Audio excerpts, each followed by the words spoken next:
Hello people, I am Jaby Koay, joined by Achara Kirk. Hi there. We are looking at the teaser trailer to. This is starring Rakshit Shetty, and it's from Pushkar Films. It's directed by Sachin. And Shanvi is also a star, Shanvi Srivastava. Okay. So I was looking at the title and I realized I didn't know who Shanvi was until I looked down at the description. I was like, oh, that's who Shanvi is. Srivastava, Shanvi Srivastava. I also love that it's written by Rakshit Shetty and The Seven Odds. What? That's a cool name. Sounds like a Western. I know. All right, let's check this out. Here we go. ನಾನು ಯಾವತ್ತೂ ನಿನ್ನಲ್ಲಿ ನನ್ನ ನೋಡಿದ್ದೀನಿ ಜಯರಾಮ. ನನ್ನ ಪ್ರತಿಜ್ಞೆ ಇನ್ನು ಮುಂದೆ ನಿನ್ನ ಜವಾಬ್ದಾರಿ.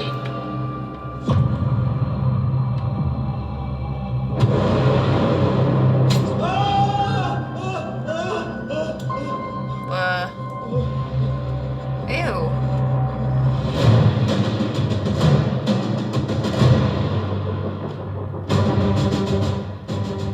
ರಾಕ್ಷಸನ ಎದುರಿಸಬೇಕಾದ್ರೆ ಮೊದಲು ನಮ್ಮೊಳಗಿನ ರಾಕ್ಷಸನಿಂದ ಮುಕ್ತನಾಗಬೇಕು. ಅಜ್ಞಾನನ ಮೆಟ್ಟಿ ನಿಲ್ಲಬೇಕು. ಅಂಧಕಾರನ ಸೀಳಬೇಕು. ಅನೀತಿಯನ್ನ ಮಣಿಸಬೇಕು.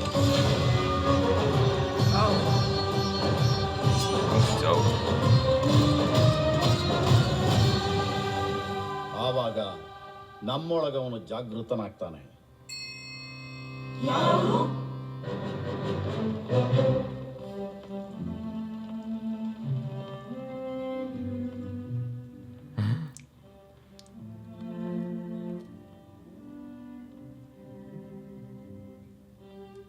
That's probably the nicest rendition of Happy Birthday I've ever Right. heard. They actually copyrighted that song. Did you know that? Really? Yeah, you can't sing that in restaurants anymore. What? I guess it's his birthday. May- That or they just like the tune of the song. Yeah. So I think he's burning everything down. it's his candle. It's his big candle. That's Okay. the candle in his hand.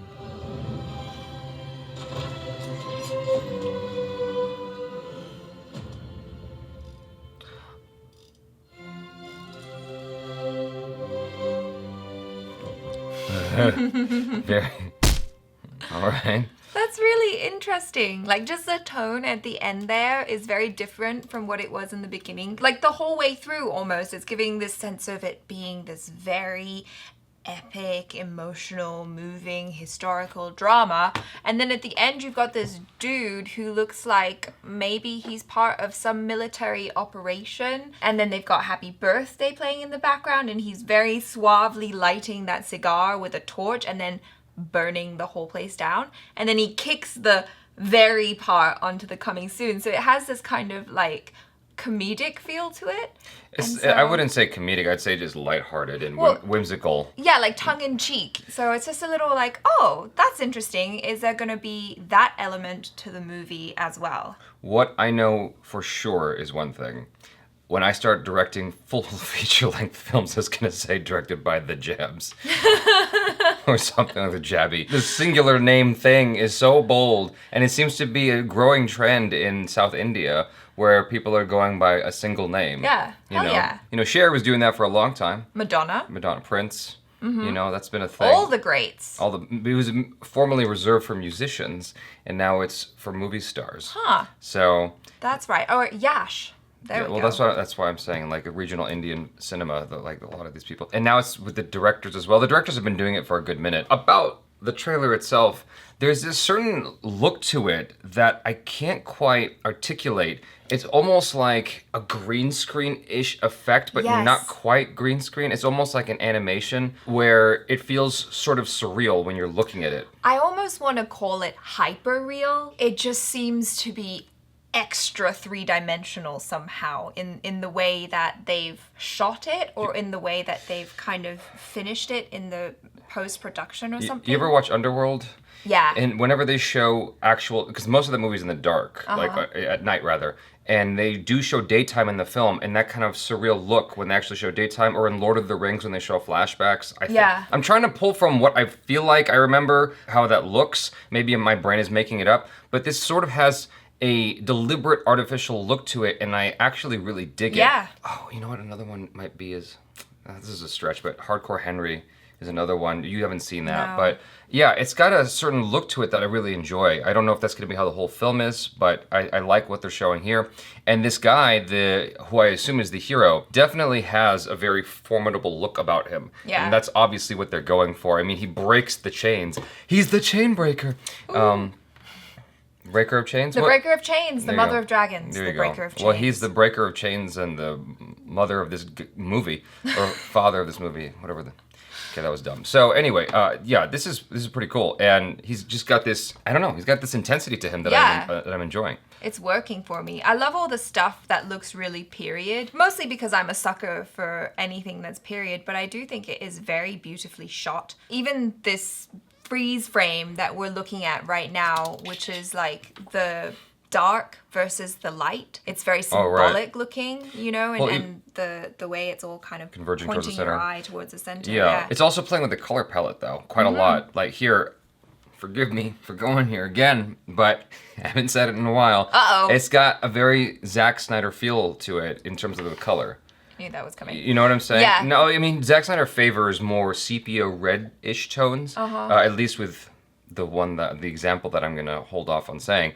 But he does like to play with those colors, like intense saturation, intense contrast and whatnot. And you're definitely getting that here, that intense contrast and saturation, but in different color palettes, veering away from red. Like this is obviously like a gray blue, maybe a slight tint of green to it, but it's definitely toning back the reds quite a bit. Yeah, I like it though. I think it looks really cool. I think it really does give that sense of it being in another time or place, Right. which I think is appropriate. Yeah, this looks really exciting.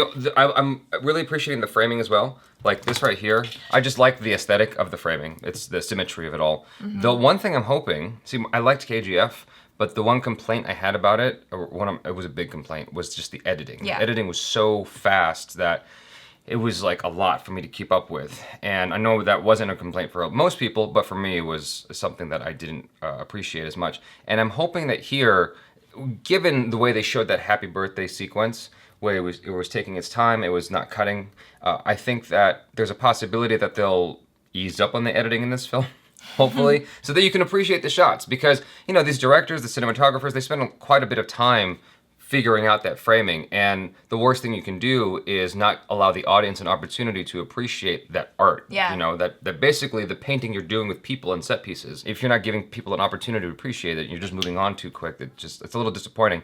So I hope that they allow us to appreciate that and take it all in. Not to the point of like Peter Weir or whatever his name was who did the Pocahontas movie. Terrence Malick. Terrence Malick, that's what I meant. I hope it's not Terrence Malick level, where it's taking its sweet time forever and ever, but just a little bit, like somewhere between Terrence Malick and KGF would be nice. Yeah. You know? Yeah, I mean those are both pretty extreme. Right.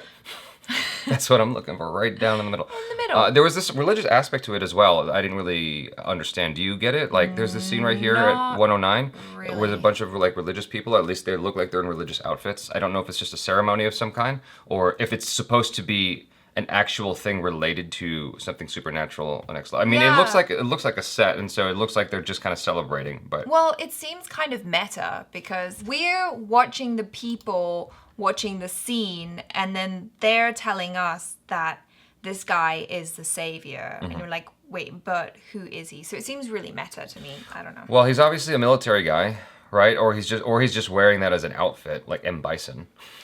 I mean, he has a very M. Bison look to him, if you think about it, with the exception of the beard and the glasses. Like, the whole outfit is very much like M. Bison from Street Fighter. Yeah, but I don't think that that's what they're going for. But And Bison's a badass. Are you kidding me? I would go for that. If he starts flying around and jumping on people's heads, I'm gonna be like, yes. I mean, it does look like they're going for that epic, heroic feel, you know, like this small amount of fight scenes that we have seen in this look really cool. Like, I do enjoy that kind of over-the-top kind of hero stuff, the three-point landing and you know, like just kicking ass and just slow-mo, but like not too much. I wouldn't be surprised if M. Bison was actually somewhat of an influence here. Really? I mean, And Bison is one of the baddest people in the universe. He needs a cape then. Maybe they just haven't shown it. Maybe before a fight, he'll have a cape and he'll toss it and then he'll start kicking ass. You don't know. Round one. Movie's probably Fight. still in production. They have an opportunity to hear this trailer review and go, hey, that's a good idea, Jabs. The Jabs. We're going to take that idea and put it in this movie and not give you credit. No. We'll give you a little thank you at the end of the credits saying, thanks for reviewing the trailer. You know? Yeah. And it's going to say asterisk wink. You know, Not an emoji wink. not an emoji wink. That's too easy. Yeah, but according to The Incredibles, a cape is the dumbest thing that a hero That's can why you wear. toss it off right before the fight, like M. Bison.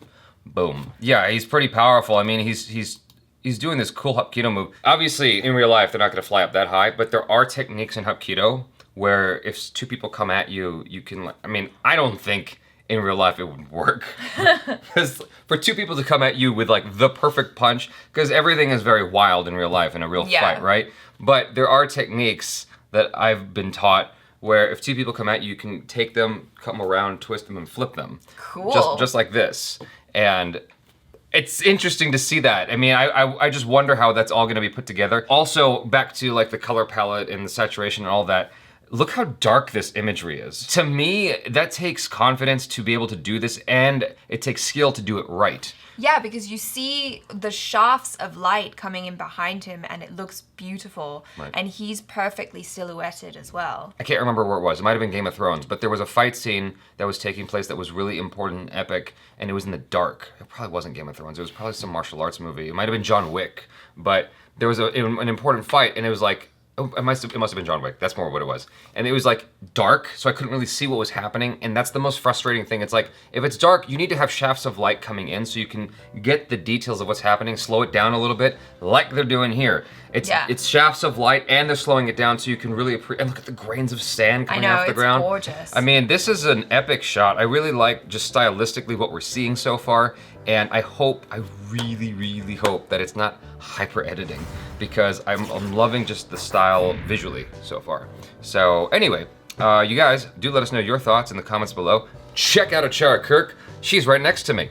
Check out Jaby Koay. He's also next to me. The Jabs. Oh, sorry, the Jabs. Anyway, peace out.